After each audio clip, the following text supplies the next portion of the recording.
cabdikariin xuseen guuleed ayaa ku dhashay magaalada Beledweyne ee gobolka Hiiraan sanadka markuu ahaa 1967 isagoona waxbarashada aasaasiga ku soo dhameystay magaaladaasi wuxuuna waxbarashada heerka sare uu ku dhameystay dalka Yemen isagoo kuliyadda maamulka iyo maareynta ku bartay jaamacadda culuumta iyo tiknoolajiyadda Yemen University of Science and Technology wixii ka dambeeyay burburkii dawladda dhexe ee Soomaaliya ayaa wuxuu cabdikariin ka soo shaqeeyay dhinaca waxbarashada isagoona si gaar ah ula soo shaqeeyay wakaaladda muslimiinta Afrika oo mashaariic waxbarasho samafal iyo daryeelka agoonta ka fulisay dalka Soomaaliya sidoo kale kaalin weyn ayuu ka qaatay furitaanka goobo waxbarasho oo laga hirgeliyay inta badan gobolada Soomaaliya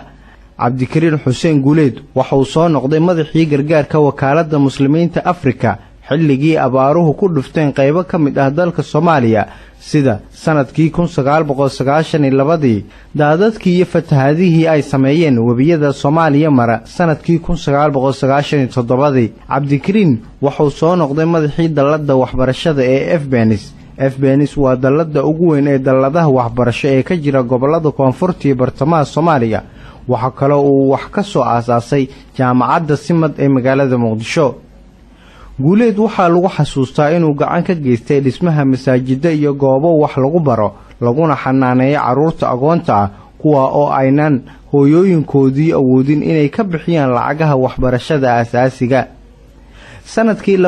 2011 ayaa wuxuu noqday madaxa hay'adda gargaarka ee Direct Aid oo howlo bini'aadanimo ka fulisay gobolada koonfurta iyo bartamaha xilli abaaro dad badan ku dhinteen ay ka jireen isla sanadkii 2011 ayuu ka mid ahaa xubnihii ugu muhiimsanaa ee magaalada Muqdisho ku aasaasay xisbiga nabadda iyo horumarka PDP oo xilliga uu gudoomiye ka ahaa madaxweyne Xasan Sheekh Maxamuud bishii December ee sanadkii 2012 ayuu cabdikariin xuseen guuleed noqday wasiirkii arrimaha gudaha iyo amniga Soomaaliya xukuumaddii oo ra'iisul wasaaraha ka ahaa Cabdi Faarax Shirdoon Saacid